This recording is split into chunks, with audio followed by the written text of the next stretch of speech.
Assalamualaikum warahmatullahi wabarakatuh. Perkenalkan, nama aku Kayla. Di sini aku mau membahas siklus fosfor. Aku mau membahas siklus fosfor dari soal yang ada dikasih oleh Ustazah Lica. Di sini nanti aku nyimpen gambar di sini. Nomor 1 itu kan deskripsikan proses terjadinya siklus fosfor di ekosistem. Nah, siklus fosfor ini salah satu siklus biogeokimia yang sangat penting bagi kehidupan. Nah, fosfor itu merupakan unsur yang dibutuhkan oleh semua makhluk hidup karena berperan dalam pembentukan DNA, RNA, dan ATP sebagai sumber energi. Nah, ini fosfor ini juga ngebantu pertumbuhan tulang dan gigi tahu.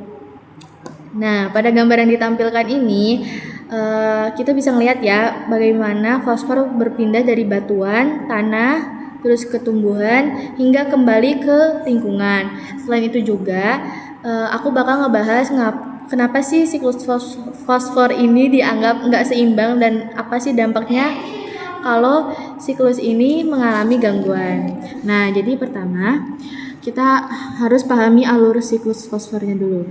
Nah, fosfor itu sebagian besar tersimpan di dalam batuan fosfat. Nah, ketika terjadi hujan, panas, dan proses pelapukan batuan atau withering, itu batuan fosfat akan terurai dan melepaskan ion fosfat ke tanah serta perairan. Nah, fosfat yang berada di dalam tanah kemudian diserap oleh akar tumbuhan. Nah, proses ini tuh disebut absorpsi. Nah, absorpsi fosfat oleh tumbuhan. Nah, fosfor itu digunakan tumbuhan untuk membantu pertumbuhan dan pembentukan sel. Terus selanjutnya itu hewan mendapatkan fosfor dengan memakan tumbuhan yang mengandung fosfat tersebut. Nah, habis itu fosfornya itu berpindah dari tumbuhan ke hewan melalui rantai makanan. Terus ketika tumbuhan dan hewan itu mati atau menghasilkan kotoran, nah bahan organik tersebut itu akan diuraikan oleh mikroorganisme pengurai seperti bakteri dan jamur. Nah, proses ini tuh disebutnya dekomposisi.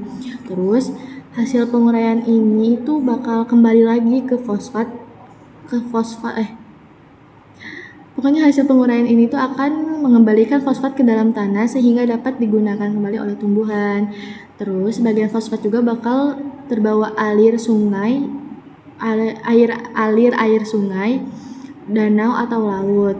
Nah, di perairan fosfat larut terus dimanfaatkan oleh organisme air.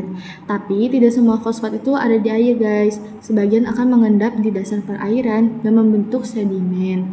Dalam waktu yang sangat lama, sedimen ini dapat berubah menjadi batuan fosfat baru.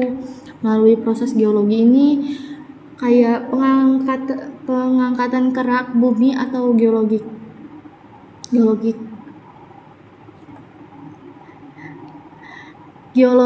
uplifting. Nah, batuan fosfat itu bakal muncul lagi ke permukaan bumi setelah mengalami pelapukan lagi, terus siklus fosfor itu berulang lagi. Jadi itu kayak secara sederhananya itu ya, alur siklus fosfor itu ke batuan fosfat, terus ke tanah, habis itu ke tumbuhan, habis itu ke hewan, habis itu ke pengurai, habis itu ke tanah, habis itu ke perairan, habis itu ke sedimen, baru ke batuan fosfat kembali. Nah, di sini pada pertanyaan kedua ini, mengapa siklus fosfor itu dianggap tidak seimbang? Terus jelaskan alasan hal tersebut dapat terjadi. Nah, siklus fosfor itu sering dianggap sebagai siklus yang tidak seimbang karena proses peredarannya berlangsungnya lambat. Nah, itu tuh nggak lambat doang tapi sangat lambat. Terus berbeda dengan siklus karbon atau siklus nitrogen yang lain yang memiliki fase di atmosfer.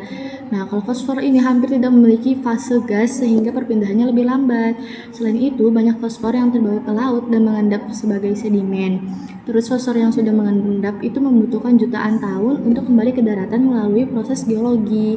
Akibatnya, jumlah fosfor yang kembali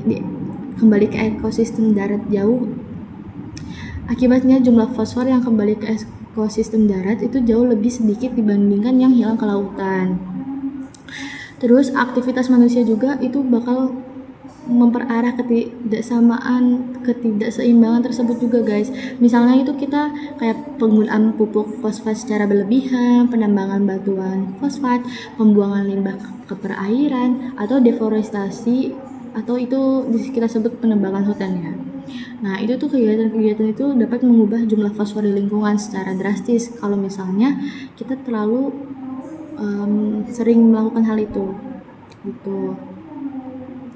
Terus di sini ada pertanyaan lagi, jelaskan dampak yang terjadi siklus fosfor mengalami gangguan. Nah, jadi tuh jika siklus fosfor terganggu, maka akan muncul berbagai dampak bagi lingkungan. Pertama, tumbuhan dapat mengalami kekurangan fosfor sehingga pertumbuhannya menjadi lambat. Daun tidak berkembang dengan baik dan hasil panen menurun.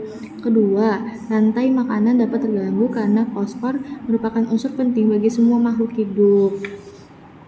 Nah, terus ketiga juga, jika fosfor berlebihan masuk perairan akibat pupuk atau limbah itu dapat terjadi eutrofikasi, yaitu ledakan pertumbuhan alga.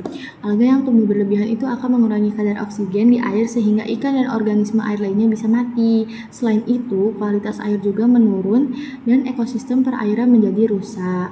Nah, oleh karena itu guys, kita tuh menjaga keseimbangan siklus fosfor itu sangat penting untuk keberlangsungan kehidupan dan kelestarian lingkungan karena fosfor ini konon sangat dibutuhkan oleh kita semua guys. Nah, itu demikian penjelasan aku mengenai siklus fosfor. Kesimpulannya itu siklus fosfor itu dimulai dari pelapukan batuan fosfat diserap tumbuhan, terus berpindah ke hewan, habis itu kembali lagi ke tanah melalui penguraian. Lalu sebagian itu mengendap di perairan dan membentuk batuan baru. Nah, siklus ini itu dianggap tidak seimbang karena banyak fosfor yang terperangkap di sedimen laut dan membutuhkan waktu sangat lama untuk kembali ke daratan. Nah, segitu aja dari saya. Semoga penjelasan ini membantu teman-teman memahami materi siklus fosfor. Terima kasih sudah menonton ya. Mohon maaf bila ada salah kata atau perbuatan. Wassalamualaikum warahmatullahi wabarakatuh.